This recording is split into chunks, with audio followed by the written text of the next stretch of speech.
expectations of Abel Wines?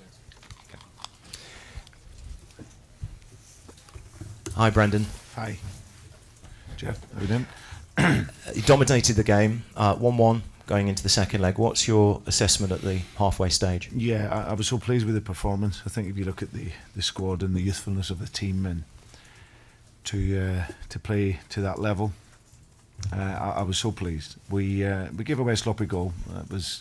We should defend the throw in better. And then if you look, we never had to defend a corner until the last 10 minutes of the game. But so pleased with the confidence of the team, the mobility and the technical quality, and how we played and how we passed and how we imposed our style in the game.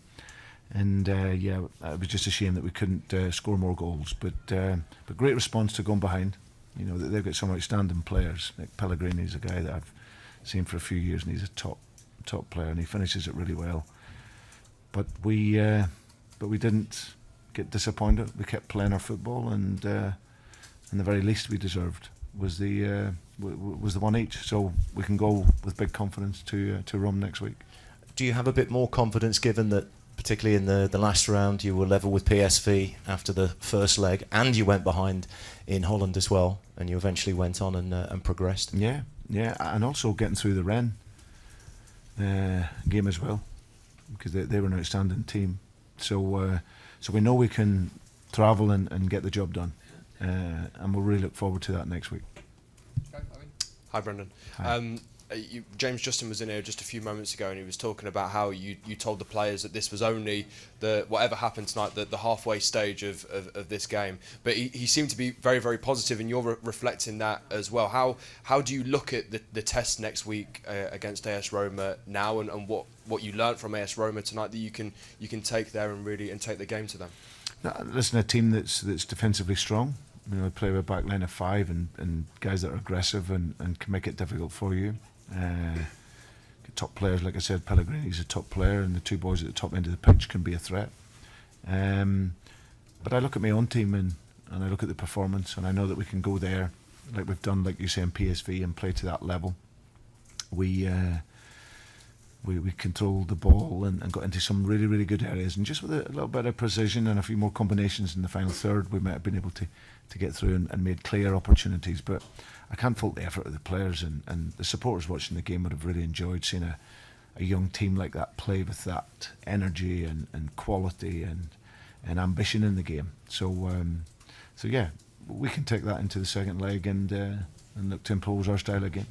Finally, Brendan, I wonder whether I could ask about a couple of your players. Jamie Vardy, I know you said he wouldn't be able to play the full 90. How is he after the minutes that he got? And Timothy Castagne came off early doors as well. Was that a repeat of a shoulder injury, or was that more tactical? No, he clashed. He got a head clash, and obviously his history when he fractured his skull. He tried to play on. He gave it 10 minutes, but he just didn't feel quite right. So we want to make the change, and JJ came in and was great. And Vards, yeah, it's getting minutes into his legs. You know, you got to understand he hasn't trained a great deal, and then just coming back in. So 20-25 minutes at the weekend, 60 minutes tonight. It's just getting him onto the field and building up that fitness. But yeah, that's those two. What do you sense the feeling is in the dressing room, Brendan? Are they buoyed by that performance, and it's still all to play for, or is there a feeling that actually, you know, you could have been ahead at the halfway stage? Yeah, but I said to the players afterwards that you know, you look at the performance level, there was no sign of nerves. There was the quality in our football was very, very good, and we have no fear. You know, we can go to Rome, play to that level, and like I say, we're, you know, in with a fantastic chance to get to the final. So playing against a good team, top manager, but we really dominated the game, and yeah, really pleased. Same old Jose on the touchline, as competitive as ever. Yeah, well, he's top manager, always has been and always will be. Good man, and like I said, the Jose's teams will always make it difficult for you. But yeah, I really enjoyed the game. Can you remember old friendships on a night like that? Have you managed to have a word with him? Yeah, I spoke to him at length before the game, and he's got his bottle of wine, so he'll be happy. Thank you. Hi, Hi, Charlie. Hi, you must have been really pleased with the substitutions at a critical time. And what does that say about your squad, that you can only win a competition like this if you've got the players to bring on when maybe a game is drifting? So a little. So were you pleased with that today? Yeah. Harvey come in and done great. Kells, once he got his feet sorted out, he was better.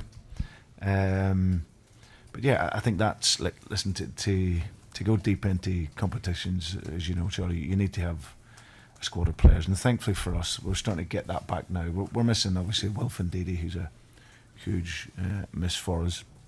However, in the main, there's a nice group of players there now that can affect the game. So our idea, we could freshen it up, and the guys come in, did very, very well, and just kept that rhythm and kept that momentum in the game. Hi, Brendan. Hi, Rob. What do you need to tweak before the second game? Because you mentioned in the build-up how width was going to be really key today. Did you feel you had enough today? Yeah. I thought the players were excellent.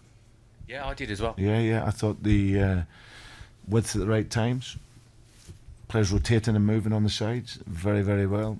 We arrived into the final third.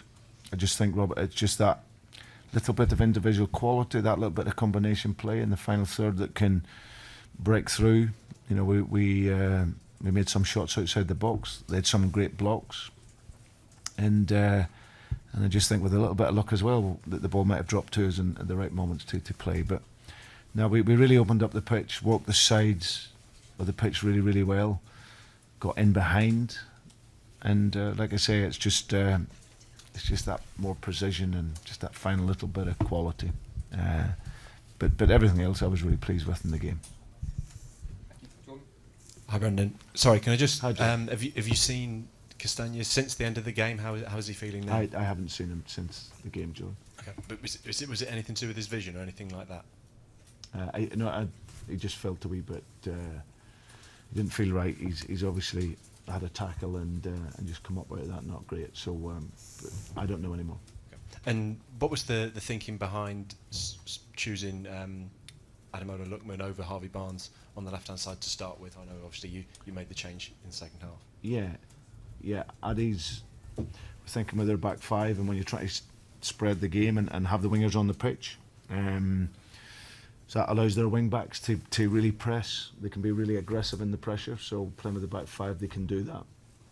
And Addy's arguably our best winger at dealing with pressure when the ball's into his feet. You know, because if there's no space in behind, you're going to take it into feet a lot of the time. And Barnsley's one that is more about space, like you see in his goal. So that was the idea. Thank you. Okay. Thank you very much, everybody. Cheers. Thanks, guys.